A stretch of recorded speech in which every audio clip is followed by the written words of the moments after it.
Right, so today we're diving into something a little different. Oh, Yeah, a thriller novel.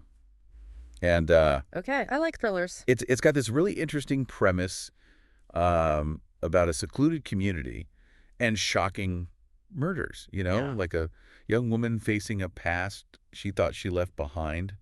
All that tangled family ties, dark secret stuff. Sounds right up my alley. So we're going to kind of take a deep dive into this book and just give you enough to hopefully get you hooked. All right, I'm intrigued. What's this community all about? So it's called Havenwood, and it's nestled like deep in the Rocky Mountains. No internet, no cell phones. Oh, wow. Yeah, like really isolated. Life revolves around tradition and, the rule of their leader, Calliope. Okay, I'm getting definite secluded community vibes here. A little too close-knit for my liking. Right. And so our main character, her name is Riley.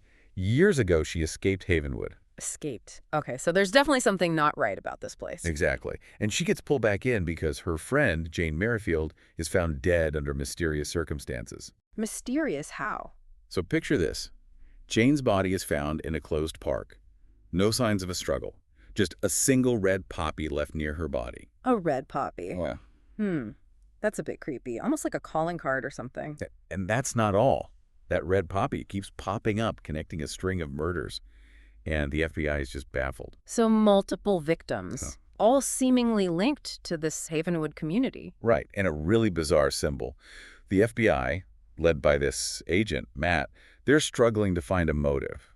I mean, you've got Robert Benson, like a total family man. Yeah. And then Chris Crossman, like a quiet substitute teacher. What could possibly connect these people to Havenwood, and why are they being targeted? Well, that's where Riley comes in. She's the key to this whole thing. Yeah. I mean, the FBI quickly realizes she's holding back, hints about a controlling aunt, Thalia, and her mother, Calliope. The controlling mother figure, always a recipe for trouble. Oh, yeah. And get this. It turns out Havenwood doesn't just let people walk away. What do you mean? So Riley's partner, Andrew, he gets attacked. Poisoned, actually. It's clear they're willing to go to any lengths to silence people who leave. Whoa, okay, so this isn't just about keeping the community isolated. They're actively hunting down those who've left. Right. What are they so desperate to hide? I mean, it gets even crazier. How so? The FBI finds this remote cabin where someone was spying on Jesse Morrison, another person who escaped. Guess what? He ends up dead.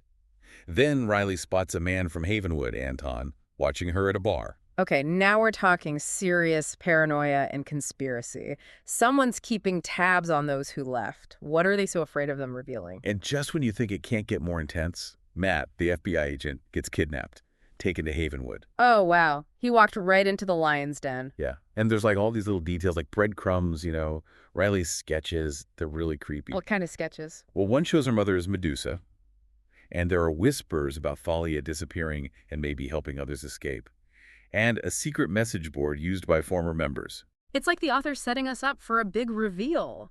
A dark truth about Havenwood and Calliope. Yeah. And we haven't even touched on the shocking truth about Calliope's motives. That unfolds slowly throughout the whole book. You've definitely got my attention. Sounds like everyone's hiding something. And the truth is much darker than it seems. Exactly. This book, it's like peeling back the layers of an onion. Each layer, the mystery gets deeper, more tense. You just have to keep questioning everything you thought you knew. Okay, so tell me more about these sketches. This Medusa image, what's that all about? It's fascinating how the author uses these sketches of Riley's to give us a glimpse into her mind, Like, it's not just about her being good at art, Right. but what her art reveals about her experiences and how she sees those around her, Yeah. especially the women. The FBI profiler even picks up on that. How Riley draws these women with this, sadness in their eyes, as if they carried this weight. The emotional toll of living in Havenwood. Even if they seem to be okay with Calliope and everything. Exactly. And remember that part with Cal, the guy who escaped and then, begged to come back, saying he couldn't survive in the real world? Oh, yeah. He said he needed Havenwood. It really shows the kind of hold Calliope has on people. It's like she's created this dependency. Like they can't function without her, without the community. Yeah. It makes you wonder about their belief in Calliope and her teachings. Is it genuine? Or is it this illusion of safety they cling to, out of fear?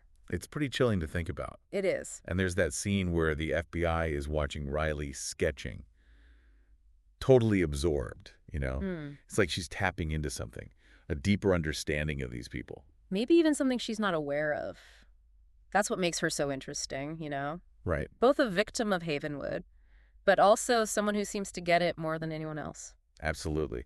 And remember when they questioned her about how she knows so much about fake IDs and hacking, she just says, Jesse taught me. Oh, yeah? Like deflecting, but still helpful in a way. It's such a dangerous game she's playing. It really makes you wonder, what's her plan? Is she trying to help the FBI? Or is there something else going on? Good question.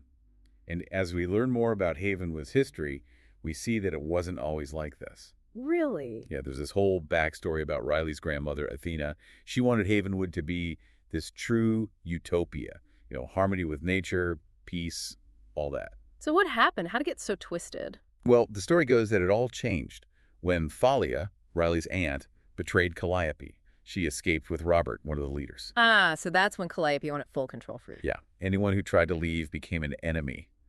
And it gets really dark. Remember that scene where Riley has to euthanize her horse? Oh, man, that was rough. As punishment from Calliope. Really shows how far she'll go, using fear to maintain her power, even against her own daughter. This book goes way beyond just solving murders. It's about what it's like living under that kind of control. It really digs into the psychological impact. Yeah. And as the FBI gets closer, that tension just keeps building. Havenwood is preparing for a siege. They think the outside world is attacking them. And Riley's caught right in the middle. What a dilemma, you know? Can you escape a place like that without resorting to violence? That's the question, isn't it? The FBI wants to stop Calliope, but so many people in Havenwood are victims, too. It's a tough situation. It really makes you think. There are no easy answers here. And the line between victim and, well, not a victim, it gets blurry. So Riley is stuck between, well, a rock and a hard place. Yeah, the FBI closing in, her mom, Calliope, ready for a fight.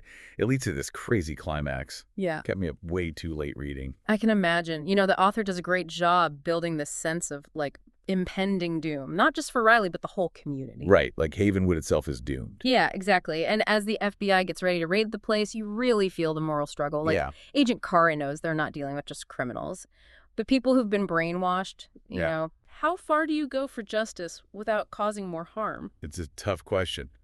And then Riley makes this crazy decision. She breaks away from the FBI and goes straight to Havenwood. Oh, wow. Like she's trying to save Matt. And maybe reach her mom before it's too late? Yeah, maybe. Yeah. That scene where she's running through the woods, FBI on her tail. Man, my heart was racing. It's a real turning point. For Riley. Yeah. For everyone. Inside Havenwood, Calliope's got everyone convinced the outside world is attacking them. But some people start doubting her. Oh, yeah. Yeah.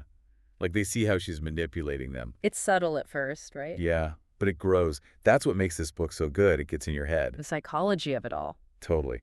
And just when it seems like everything's going to explode, Riley shows up, confronts her mom. It's intense. What happens? She begs Calliope to stop, let everyone go, but she won't budge. It's actually really sad. You can see Calliope believes what she's doing is right. Yeah, even as it all falls apart, she's the hero in her own story. And that's her downfall, right? Yeah, the FBI storms the place. Matt's safe. Calliope is arrested. Justice is served. But not without, well, casualties. Shows you, even when good wins, there's a cost. So what about Havenwood? What happens to everyone? Well, the FBI shuts it down, but Riley stays. Really? Not to rebuild what her mom created, but to start something new. A place for the survivors to, I don't know, heal. Wow, that's pretty powerful. Yeah, after all that, she still has hope. It's a good reminder that even after trauma, there's a chance to move forward. And the author doesn't wrap everything up perfectly. Like, we still wonder about the impact of Havenwood on everyone. Yeah, I like that. Leaves you with questions. This book really stays with you. Makes you think about what you believe, where you belong, and the guts it takes to leave a bad situation. Even when it means facing your past. And the people you loved. Exactly. Well, I'm definitely adding this book to my list. Great job explaining it all without spoiling anything. Thanks. It's a wild ride, that's for sure. If you like thrillers to get in your head, this is for you. So, that's it for this deep dive. Always a pleasure. We'll be back next time with another story to unpack. Until then, happy reading, everyone.